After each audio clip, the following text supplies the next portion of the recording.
What's going on, guys? It's Lego Battle Productions here, coming to you guys with a mock review of my new mock, the crossing of this Rhine, the small river. So yeah, let's go ahead and hop into it. Before I start, though, I wanted to say there's two things in this mock that are not Lego. It's these two tanks, the Tiger tank and the two Shermans, those three tanks. I just don't have the Lego ones, and they're like $100 a piece, so I have these plastic ones. So I was like, you know what? I'm just going to put these in here. I don't really care that much. The only tank that is Lego is that one over there, that Panzer.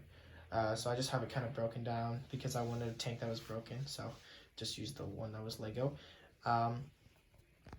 So yeah, I don't mind it as much. Hopefully you guys don't mind it. It's just there to kind of look good. Again, sorry for the messy room. I just kind of want to get this video out. That way I can move this table over there and I can clean up a little bit more. As you can see, I've already done my shells. But yeah, let's go ahead and dive into it. I'm going to go ahead and start here in the town. So we start here in the town. There's a lot of broken buildings here. You can see from over there, the artillery has been absolutely destroying this town. So we're going to start over here. So there's two houses here. One house is pretty much cut off, meaning if this mock was bigger, it would be the rest of the house. So basically, it's only half the house right here. Another house here has been absolutely demolished. As you can see here, the second story has barely any walls left. And then if we cross the street here, this is probably one of my favorite parts of the mock, is the actual street. There are a bunch of 1x1s and some 1x2s in order to fill in the street here.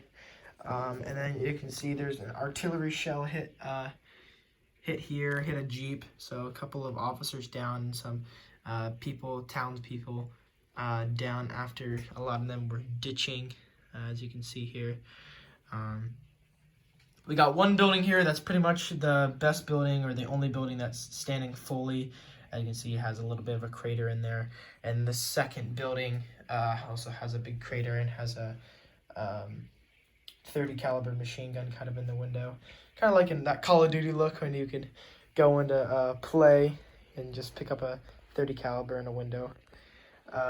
And then over here is probably the only building that is standing fully, has absolutely no wreckage at all. As you can see here, I just kind of gave it that look with those slope pieces, a couple of windows there, kind of a church tower feeling. And then here it's kind of the crossroads, so two different roads kind of combined. So this 1x1 road that I built kind of comes to the tile road. I mostly did this because I didn't have enough 1x1 pieces. And then another crater there, another crater from artillery there. And there's some parking spots for when there's not the war and people can actually park and come down the river. And then there's another building there that is destroyed. And then probably one of my, this might be my favorite part of the mock, is this building that has an impact crater on it. But these troops are running through it. And I just think it's so cool, just kind of the look of it. It kind of gives me like a Call of Duty kind of vibe when you run the campaign and you go through the Broken France building. So I just love that about this mock. I love that I added that feature. And then we have another impact crater from artillery with some dead people in it. And then the Americans running through the building to cross the river. And I call it the small river because usually they cross with boats, but as you can see, they didn't use boats, they just used themselves. So we have the British attempting to split the Germans from the left, and then the Americans splitting the Germans from the right.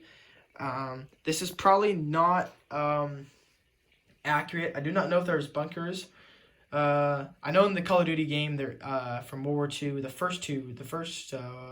second game and the third game, I know this is accurate from the games, but I don't know if this is historically accurate. But yeah, so we can see here the Americans are crossing. There's two artillery shells that hit the water around the same time, so it kind of gives that splashing effect, which is super cool. And then you can see here the Americans are moving up here to the bunkers, using the impact craters from the artillery to sit and shoot the Germans. We have a couple of dead Americans here. We have an American kind of pushing up here.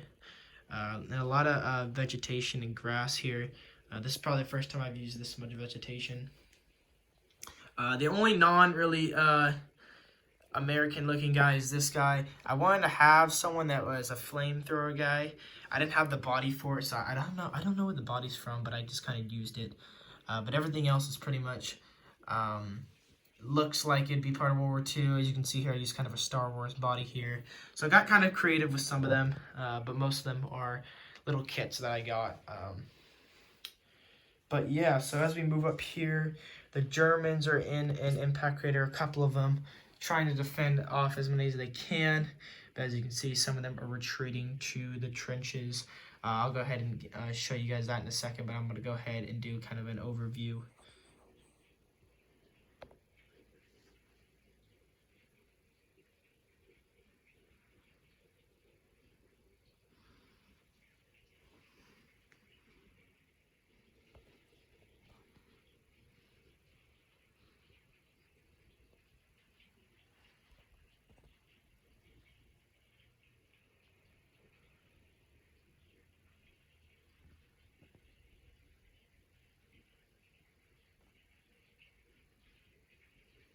So as we move on through the trenches, there's kind of a skinny trench here that kind of comes into the big trenches connecting everything.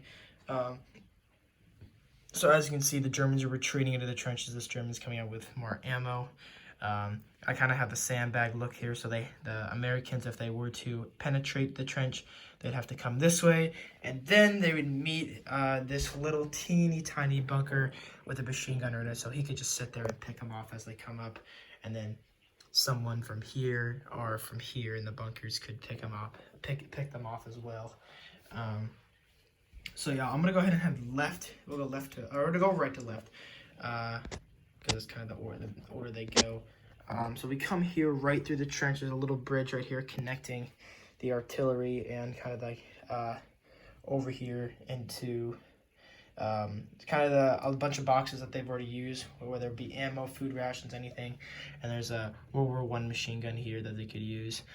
Probably out of ammo right now. And then as we go through the trench, there's a lot of people running through it, back and forth. We have a couple of stretchers here. And then we have the main bunker here. I'll go ahead and open it up. There's nothing really special in it.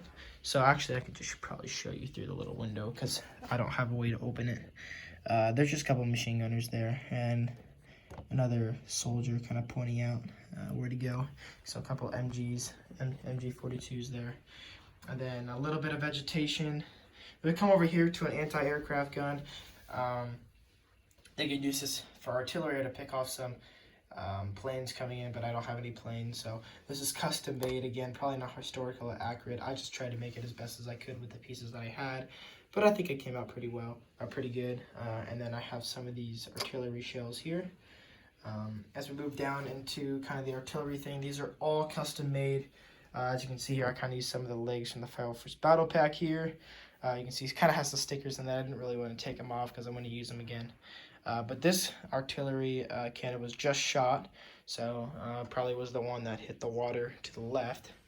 And then this guy is running to go get some more artillery shells here.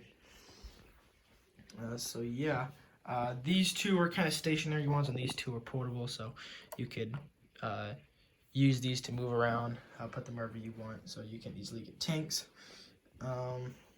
Just some supplies over there with the sandbags. That way the Americans can't just run up and run through. They have to either climb over them or go through the trenches.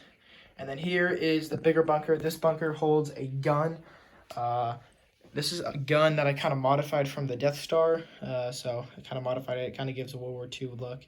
And there's a regular little place here. You can put a regular MG or a tiny bucket that you can use, kind of a part of it. And there's some nets here to kind of give it a camouflage look. And there's a ladder as well, so you can climb up. So yeah. And then what else? We got an officer running now, and then we got MP40s, RPGs, and some rifles. So kind of just a lot of stuff that you would see on a battlefield, just kind of mixed around. A bunch of crates and boxes, opened, used. A lot of mocks that I see, you know, World War II, a lot of them are clean. That's not a battlefield, you know. Once you open a box, you're not going to put them in a neat pile, you know. You're just going to kind of throw them all over the place. So that's kind of what I've done here. in this mock. So again, not historically accurate, but it's pretty close to what happened, or at least what happened in the video game. But yeah, I actually like this mock. I think this is not the favorite. This is not my favorite one at the end that I built. It was probably the most fun building though. I think this looks the best out of all of them. But I definitely don't think this one's my best. I don't know. Let me know what you guys think. I don't know what I'm gonna do for my next mock. Definitely gonna be something Star Wars. I really don't. I want to use 501st Troopers, but I also want to use other troopers, but I just don't have any. So I'm waiting for them to maybe come out with another battle pack. There's supposed to be a $30 set coming out this this summer, this winter. So I'm praying that they come out with another battle pack, whether it be 212 GNOs, just something. Just give me something. But yeah, I also need to get battle droids. That's another thing I'm working on. So my Bricklink store is up. It is now up again. Not as many parts as I had before, but there's still a lot of parts. So please check that out if you want to support me. I'm no longer running like a business from a sense where I'm going to pocket all the money. I'm just going to reuse all the money into building Lego. Because Lego doesn't really lose value, so I'm essentially just reinvesting my money into getting parts to do stuff that I like. So yeah. Let me know what you guys think about World War II mocks. If you guys want me to keep doing more, I'll definitely do more, because I think it's easier they're easier to build, because you can use all types of pieces for World War II mocks. Or Star Wars, you kind of have to use a certain type of color of pieces, where here you can just mess around. So yeah, let me know what you guys think. Please like, comment, and subscribe. See you guys in the next one. Peace.